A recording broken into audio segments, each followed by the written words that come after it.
Your physiological strength in many ways is the foundation for your psychological balance.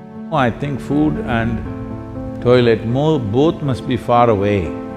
Then you will keep your physiology in a conscious condition. Just because I'm laughing and joking about this, don't think there is no problem. There is substantial problem.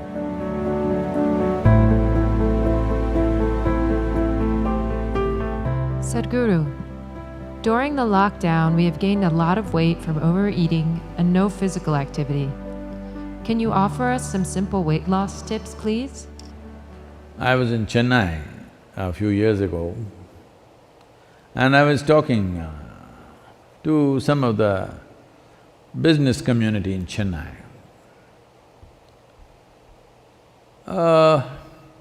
They were not particularly obese or something, but little, trying to imitate the planet. Not by being on a spin, in form, I mean. So I said, as a generation of people, look at your condition.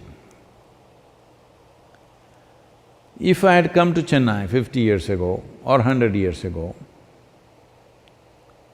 in what physical form people would be, in what level of physical fitness they would be, ordinary people I'm talking about. I'm not talking about gymnasts, sports persons, not those kind of people, ordinary people on the street. Or even now, in what kind of physical strength and condition people are in rural India, for example. I said, see, suppose it so happened, you were walking on the street and you saw a tiger, a wild tiger, hungry one. How many of you can at least climb a tree? And this is a spectacular show, a tiger on a Chennai street. This is not a everyday happening, it is something you must enjoy. But how many of you can climb a tree, which is the trunk of it, usually the city trees, what is on the avenues and stuff, is not more than 8 to 12 feet. How many of you can climb this 8 to 12 feet and sit on a branch and enjoy the wildlife view? No. Only those guys who are doing the menial jobs, the guy who is sweeping the street, maybe he will go sit on the tree and watch how wonderful a breakfast you are. Why have we become like this? It's not that tiger is… where is the tiger going to come? That's not the point. Why are you in this condition that you cannot do anything physically anymore? All you can go to office and come back. Those things are also necessary in today's world, but is it not important that you are in some way physically competent? Physical competence is a reflection of your physiological strength. And your physiological strength in many ways is the foundation for your psychological balance. It is no more in question. Your physiological strength is the foundation for your psychological balance in many ways. We've always been saying this, the yogic sciences, but people have been laughing at it because everything is keyhole. People say brain is a separate study. That's why yesterday I confessed with all the neuro experts, see, I don't have a brain. At least most of the time it's not working. I keep it off. There is enough from the tips of my hair to my toes. There are enough cells with enough memory and intelligence, they will do my life. I have disciplined them nicely. They will do my life the way I want. Because a large part of day-to-day work and day-to-day functioning is just a repeat work. All you need is a clerk. You don't need a super brilliant person to do all these things. So I have trained them and they do their work. I don't have to think how to eat, how to sit, how to stand, how to breathe, nonsense. It just happens by itself because a very stable and effervescent physiological condition is very, very important to have a certain level of psychological freedom. Otherwise, every little thing you do, you have to think. Once you think, inevitably you're confused about every damn thing that you do. Now, you're talking about because of virus you ate too much. This is not because of virus you're eating too much.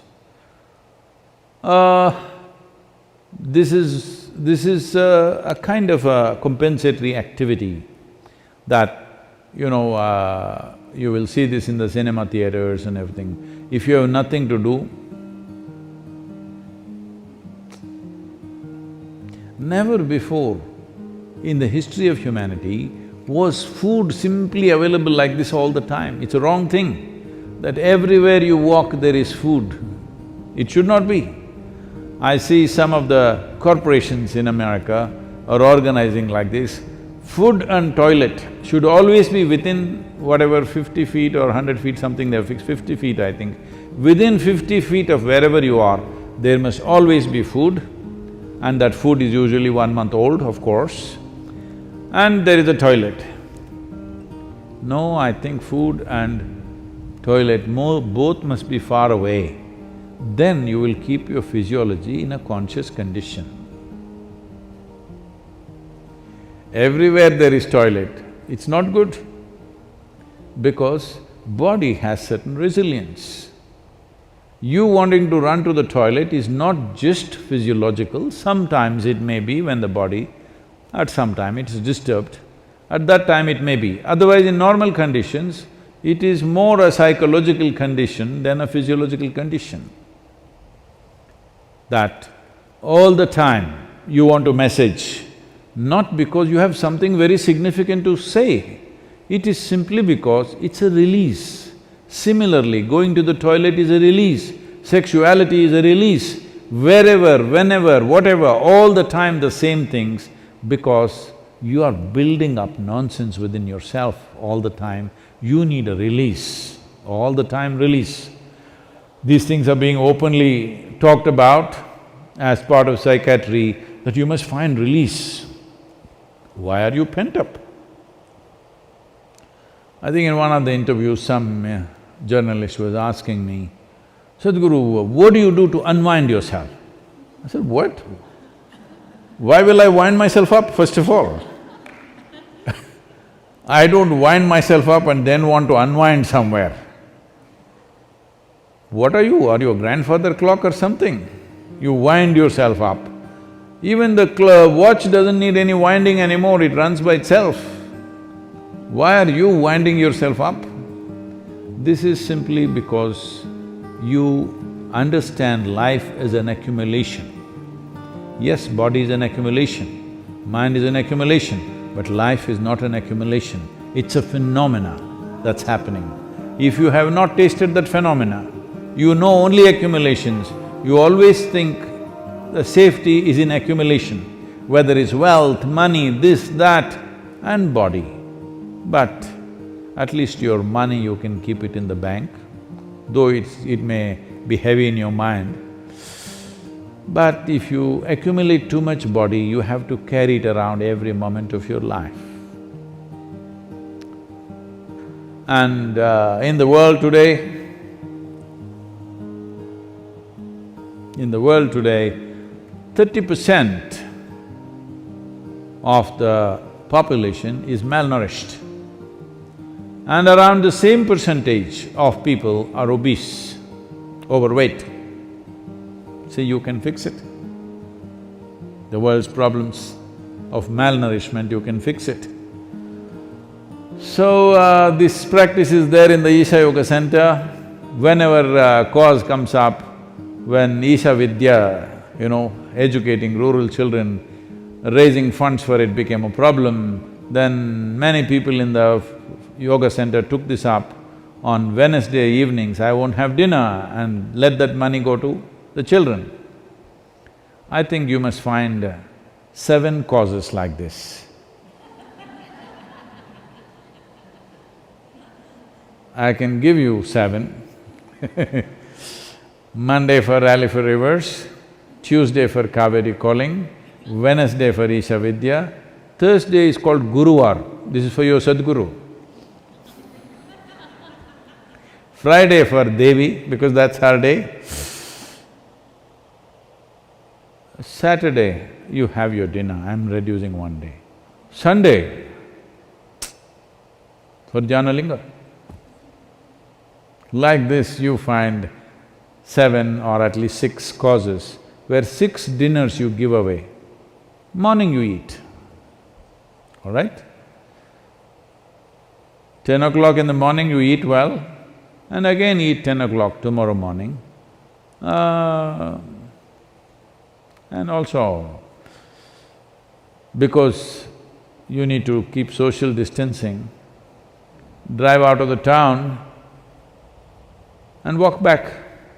Get into your bus, buy a ticket for 10 kilometers away and just walk back. Best you go without your phone and your wallet, so that you have to walk back. Do something, come on. Already there is one problem, you want to multiply your problems, huh? You want to increase the size of your problem? Don't do that. There's enough problem already. I'm telling you there's substantial problem. Just because I'm laughing and joking about this, don't think there is no problem. There is substantial problem. Don't fool yourself, because if your body and your mind is in a certain condition, you can easily fool yourself. This happened. Shankaran Pillai was running a garment shop here in United States. And a lady came to buy some kind of a pullover. So, he promised her it is 100% wool. She took it, went home. The next day she came back and she said, "You said it's 100% wool, but here the label says it is made in Bangladesh and it's 100% cotton."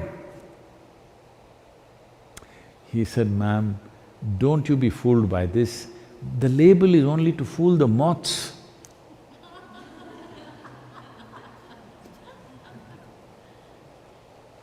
Like this, there are so many labels all over the world, don't go by that. This is a simple experiment you must do, all of you who are sitting now on the floor, when you get up, you must use only 2 limbs to stand up. All of you, in your life you must keep this up however old you are. This is a simple test for you. You sit down cross-legged and when you want to stand up, you use only 2 limbs. That means you don't do 4-wheel drive. Just get up with your legs. This much fitness at least you must manage. If you can't climb a tree, there are not enough tigers to, for them to roam in your city. If you can't climb a tree, it's okay, but at least you must be able to stand up. This much fitness you must maintain. Please do that for yourself.